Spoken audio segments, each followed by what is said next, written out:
Bom pessoal, a partir de hoje a gente começa a entrar numa fase diferente da disciplina em que todos os esforços vão ser concentrados para viabilizar a escrita do artigo final. Então, desde o início da disciplina, a gente vem se preocupando, em passar conhecimento, e produzir massa crítica de forma que vocês consigam pensar numa pesquisa, pensar na ideação, pensar num tema, pensar num problema de pesquisa, em objetivos, hipóteses. E eu acho que deu certo, pelo que eu tenho corrigido os trabalhos de vocês. Eu acho que a gente está no caminho certo. E agora é a gente pensar em aspectos mais práticos sobre a escrita. Bom, então a ideia é que nesse vídeo eu vou focar em normas ABNT para trabalhos acadêmicos e aí na sequência eu vou trazer conteúdo mais direcionado, com diretrizes para a escrita do artigo, tá? Bom pessoal, a sigla ABNT significa Associação Brasileira de Normas Técnicas. Então, como o nome sugere, é uma instituição nacional brasileira voltada para a normatização. Então, sempre quando você pensar numa área que é mais técnica, que exige uma padronização, a ABNT vai ter um conjunto de normas para, de certa forma, padronizar essa área. Então, se você pensar, por exemplo, construção civil, instalações elétricas, todas essas áreas têm um conjunto de normas que vão, de certa forma, padronizar. E aí, na área da gente, na área acadêmica, não é diferente. Então, a ABNT fornece um conjunto de normas que visa padronizar trabalhos acadêmicos. E é isso que a gente vai explorar na aula de hoje. E uma observação importante é que mesmo quando você considera um escopo do conhecimento delimitado, como a questão de trabalho acadêmico, de instalações elétricas, a ABNT ela fornece uma infinidade de normas. Então, se vocês tiverem curiosidade de visitar o site, vocês vão perceber que é muita informação muito densa.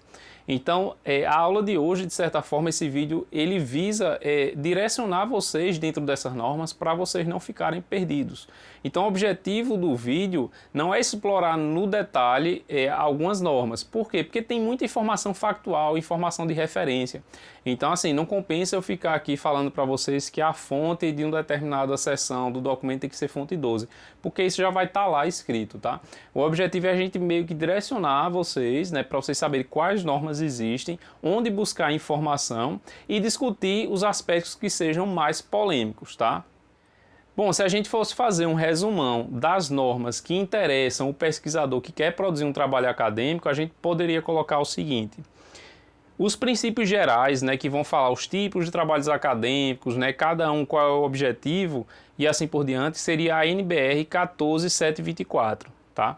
A gente vai ter uma norma específica para o sumário, que é a NBR 6027, uma norma específica para resumo, que é a 6028, uma norma específica para numeração de seção, que é a 6024, outra norma para citações, que é a 10520, uma norma para referências, que é a 6023, e uma norma para índice, que é a 6034.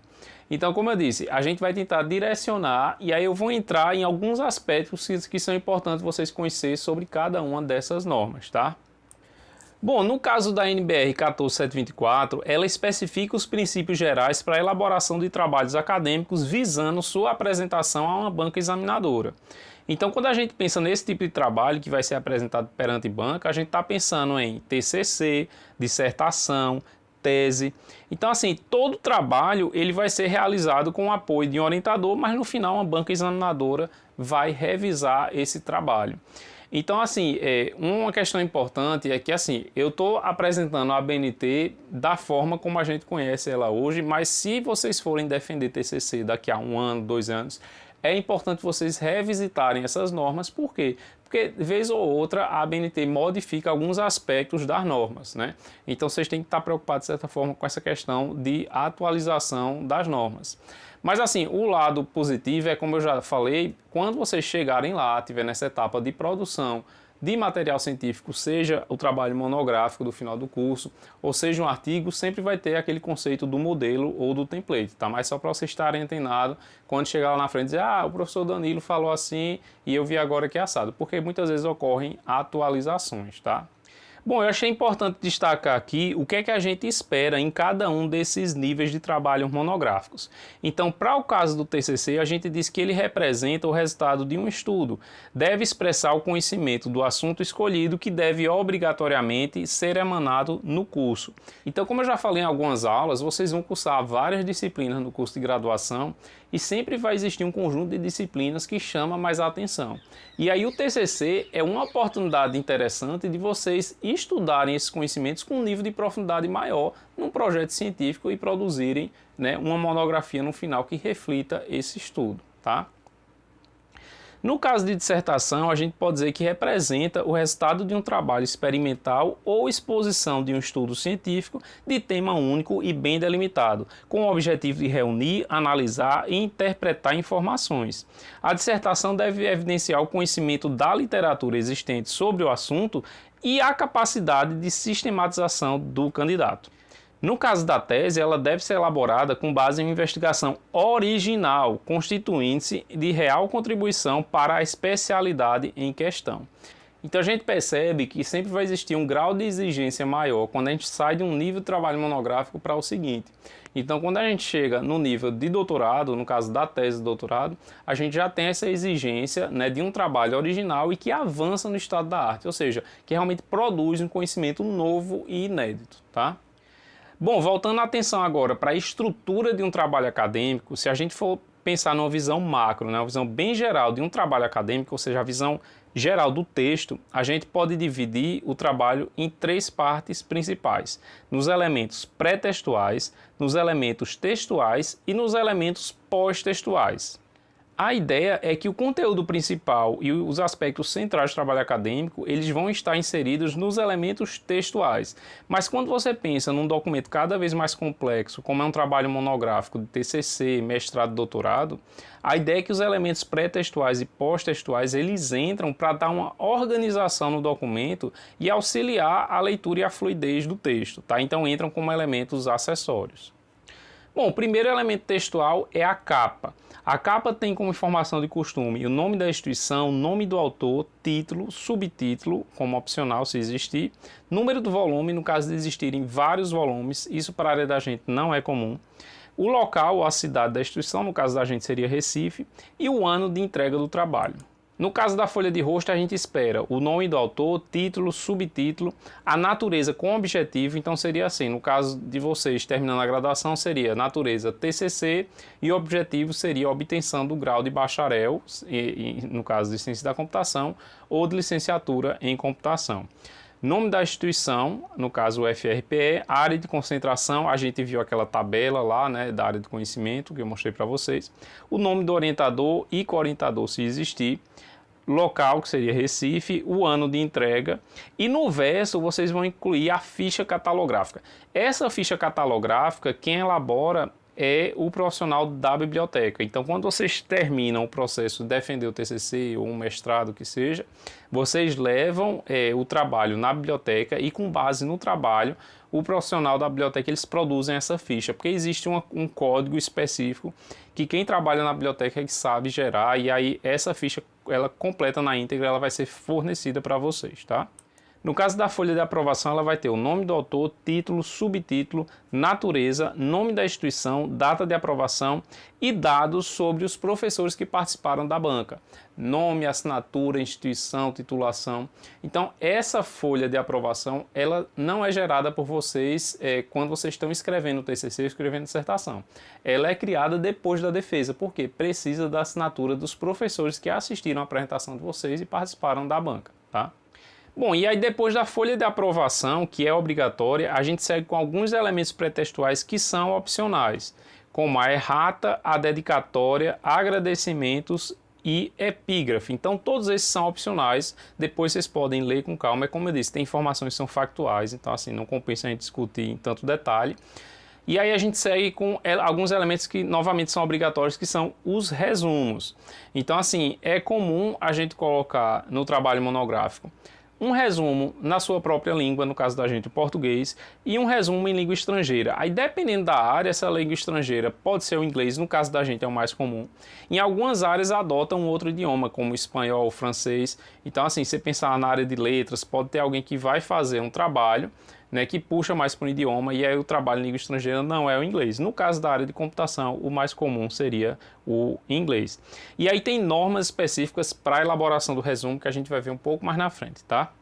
E aí na sequência a gente observa mais alguns elementos opcionais No caso, a lista de ilustrações, lista de tabelas, lista de abreviaturas e siglas e lista de símbolos.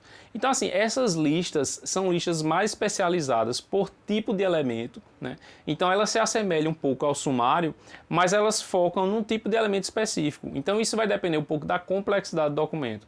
Então, se você pensar, por exemplo, uma tese de doutorado que tem 45 tabelas, tem 60 figuras, então pode ser que o examinador da banca, ele queira já olhar o número de páginas que fica uma determinada figura ou tabela para não precisar folhear e já ir direto na página. Então, se você tiver um documento com uma quantidade de páginas muito grande e muitos elementos daquele tipo, vale a pena você colocar uma lista mais especializada. Se você tiver um documento com uma complexidade menor, menos páginas, aí talvez você precise simplesmente colocar no sumário, que é obrigatório, você consegue resolver esse problema de organização, tá? Então, novamente, existe uma norma específica para o sumário e a ideia é realmente fazer essa enumeração das principais divisões, seções e outras partes do trabalho na mesma ordem de grafia em que aparecem no texto, tá? Então, assim, a gente vai ter o elemento textual, né, ou seja, o texto em si com as seções, e a ideia é que o sumário ele reflita exatamente essas seções do texto, contendo também as páginas, tá? E aí uma questão importante, assim, apesar de existir, como eu disse, uma norma específica para padronizar o sumário dos trabalhos acadêmicos, a maioria dos editores de texto, se você pegar o template ou o modelo, ele de certa forma já vai criar o sumário para você seguindo aquela padronização. Então o Word tem esse artifício, né, tem esse recurso, LaTeX, que é outra plataforma para escrever trabalho acadêmico, também tem esse recurso. Então assim, eu vou mostrar rapidamente a norma que rege o sumário, mas vocês ficam antenados aí que as ferramentas já dão suporte para fazer o sumário de acordo com a padronização, tá? Bom, pessoal, saindo dos elementos pré-textuais, ou seja, daquelas primeiras páginas do trabalho que visa organizar o documento, a gente entra nos elementos textuais, ou seja, no conteúdo do trabalho acadêmico em si. E se a gente colocar uma visão macro, uma visão geral dos elementos textuais, a gente vai perceber a presença de uma introdução, de um desenvolvimento e de uma conclusão. A introdução, ela deve conter a delimitação do assunto tratado, os objetivos da pesquisa e outros elementos necessários para a contextualização. Então, assim, lembra quando eu falei que vocês vão, de certa forma, definir o tema, definir hipóteses, objetivos, né? Então, essa contextualização inicial, que de certa forma vocês vão cativar o leitor para mostrar a importância do trabalho de vocês, mostrar o que vocês fizeram, por que é importante pesquisar aquilo, qual a hipótese inicial que você levantou para o teu trabalho. Todas essas informações elas vão estar contidas na introdução, tá? E aí é de praxe no final da introdução também explicar a organização dos outros capítulos dentro dos elementos textuais. Então assim, o desenvolvimento que você pensou para o seu trabalho, você vai explicar ele no final da introdução, tá? Já o desenvolvimento, ele contém a exposição ordenada e pormenorizada do assunto. Pode ser dividido em mais de um capítulo ou mais de uma seção, aí depende da complexidade do teu trabalho. Bom, e essa questão de ser dividido em mais de um capítulo, isso vai depender um pouco do tipo de trabalho, da temática que você escolheu e de como você fez o trabalho. Então, quando eu entrar na aula sobre as diretrizes para escrever o artigo, né, os aspectos mais práticos da escrita do artigo, eu vou dar alguns exemplos que vocês vão entender melhor. Então, vai ter um tipo de trabalho que você pode ter como um desenvolvimento, trabalhos relacionados, fundamentação teórica, resultado do trabalho, discussão do resultado. Já um outro trabalho que você não fez experimentos, você não vai precisar explicar o experimento que você não fez, então não teria essa seção dos experimentos. Então isso vai depender, essa questão de conter mais de um capítulo, mais de uma seção, vai depender do tipo de trabalho e aí a gente vai focar isso em outra aula, tá? E para fechar, o último elemento textual seria o capítulo de conclusão, em que a gente vai fazer um fechamento correspondente aos objetivos e hipóteses, ou seja, o que você alcançou no trabalho, né? Se você for pensar os resultados que você obteve, a rastreabilidade com que você prometeu, tudo isso você vai apresentar na conclusão e é muito comum também você apresentar sugestões para trabalhos futuros. E como é que você chega nessa sugestão de trabalhos futuros? É onde entra uma questão que a gente já discutiu, de você pensar em limitação do seu trabalho. Então, assim, desde o início eu venho falando sobre escolher um tema, você vai delimitar, o tema é um assunto delimitado. Então, quando você vai fazer esse processo, né, de delimitação, né, de definição de escopo, você, de certa forma, excluiu alguns estudos que você poderia ter feito e não fez. Por quê? Porque você, naquele tempo, uma pesquisa de 1 ano, de 2 anos, de 4 anos, você não tinha como explorar tudo da sua sub-área. Então, sempre você vai perceber que o seu trabalho teve uma relevância, foi importante, você alcançou algumas coisas, mas existem, né, alguns aspectos que você não considerou na sua pesquisa. Então é uma forma de você pensar em sugestões de trabalhos futuros.